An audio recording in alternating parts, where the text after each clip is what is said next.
Welcome back, fellas. In this video, I want to talk about the 2010s and what kind of really defined the 2010s as a decade.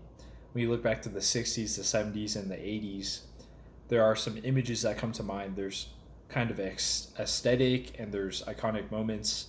And the 2010s, I would say, this video, I'm going to focus more in on the social media aspect of it. I think the 2010s are when social media really hit its stride and became mass adopted, and social media really became the platform or the Pandora's box for social, political, cultural change that we're still dealing with today. And things really were more homogenized in the early 2010s, and things really started becoming more polarized, falling apart, more chaotic later on in that decade. So I was born in 1998. I came of age kind of with social media, and I went through middle school and I went through high school and I went through college. I graduated from college in 2020. So this is from the perspective of someone who was kind of a teenager and growing up alongside social media. So first, going back to the early 2010s era, there was a few there is one extinct dinosaur, which is Vine. And Vine Vine was fun. There was definitely a lot of unique moments. The short form content, it's been reincarnated as TikTok, so maybe there's actually a cycle. Maybe the early part of a decade is ruled by short form content or something like that. Maybe TikTok will go extinct in the next few years, but I remember Vine. When Vine went extinct, there was a migration from Vine of all the Viners, and they went to YouTube, and some of them created some of the worst content ever. Vine definitely encouraged people to be erratic and to really catch attention and do things. Because the medium was so short, people would do things that would be shocking, and those are the people that excelled, is just doing kind of crazy stuff that would catch people's attentions really fast. Facebook was the big bad wolf today. It still is today, but back in the early 2010s, there was a lot more positive sentiment around Facebook. It was way less corporatized, and people would unironically use it. Updating your profile picture, getting a bunch of likes, it was good for, someone who's like in high school, things of that nature. I think the Facebook events functionality is really good. Facebook, eventually though, as time went on, there was definitely a shift between the demographic that used it the most. At first, in the first half of the 2010s, it was millennials and younger people, but then the baby boomers really took over that platform in the second half. And do you remember in like 2016, 2017 when Candy Crush was like really popular, and your aunt would send you Farmville requests and Candy Crush requests because somehow that would benefit them in their game?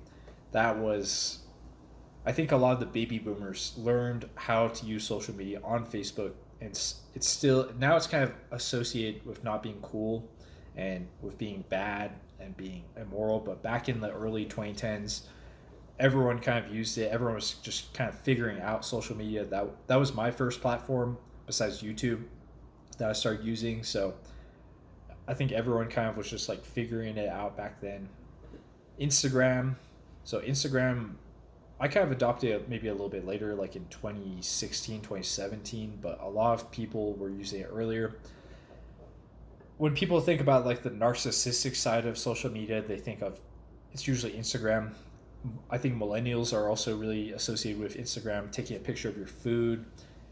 It was good for memes. It was good for documentation, for big moments, documenting your journey through life. But there was also a lot of people who use it purely for attention, and kind of the influencer culture really developed, and the influencer girls really got a lot of attention on there. So it's good. It was good and bad, but I'd say Instagram really peaked out maybe between 2014 and 2018. It's still around today, but it seems like there's more of a generational divide of who uses Instagram these days.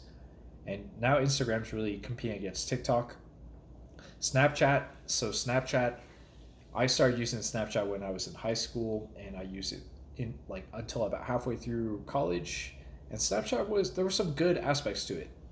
There were some interesting moments that happened on there. Like people would get really creative, and uh, oftentimes it became more about flexing your social capital.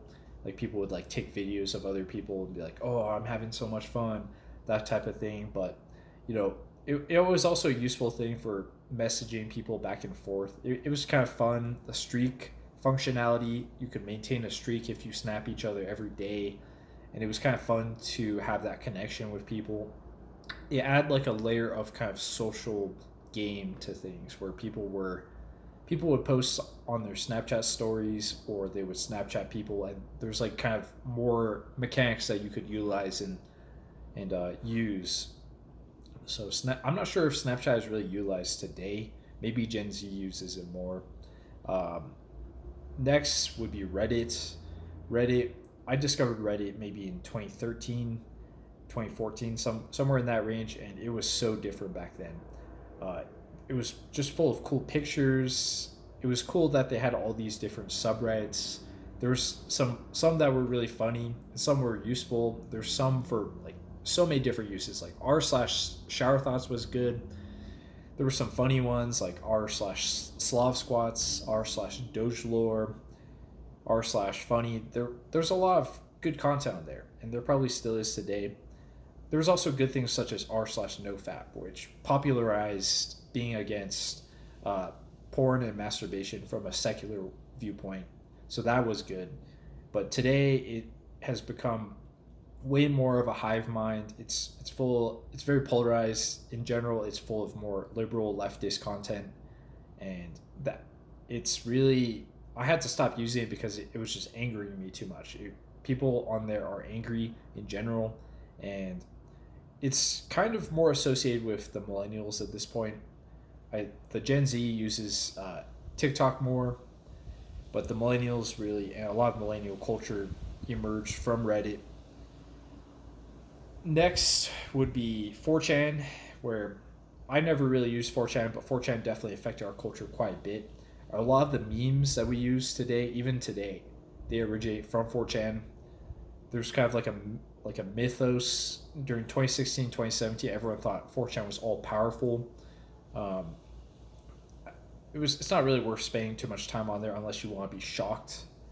But a lot of the memes and kind of like unique cultural ideas emerge on there.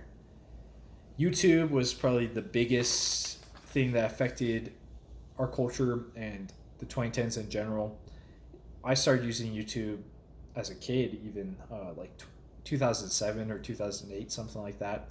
But YouTube really was great. It's still great, but there was more of a kind of a unified YouTube experience in the early 2010s where there was certain viral videos that everyone would share in common, like Gangnam Style, LMFAO, Party Rock, What Did the Fox Say? Like there were some very super viral songs and things in the early 2010s, but they kept tweaking the algorithms, and now YouTube is more of like a solo expedition where you're more in your echo chamber and you're more into your niche, and YouTube has become way more and more sensory. So I know that someday they're going to definitely crush me on YouTube here eventually because I'm more conservative. So I'm trying to build parallel channels on Odyssey and probably get Rumble channel going and get PeerTube instance going. But I think YouTube became the primary means for many people of getting news as well. People used to get their news from Fox News, CNN, things like that, but then people start watching YouTube for their source of information as well. And so each of these platforms kind of had contributed its own little thing to the culture of the 2010s. There's a few others that I want to talk about, like such as iFunny, where meme culture became a thing, and there was also an era from maybe I don't know. I guess the memes. There's been different eras of meme culture for sure, but I used iFunny a little bit. There was also Yik Yak, which didn't really have too much traction, but it was meant for college campuses and people just post stuff anonymously on there. Twitter became the public square. I kind of stayed away from Twitter because just like people are always complaining. And there was also Craigslist, which isn't really social media, but Craigslist was really useful for selling stuff. They got Facebook Marketplace now. There's also the Nextdoor app, where it's people in your local community, which I'm definitely in favor of. And, you know, I think that's really what shaped the 2010s to some degree. Is it became the platform for culture. All the culture that we have today was kind of built on the platform of social media, and each of these platforms kind of contributed different things. It's crazy to think how different things were about 10 or 12 years ago in 2010 in terms of social media. I expect most of these platforms to not really be as relevant. By 2030, do you think people are really going to be using Facebook on a daily basis?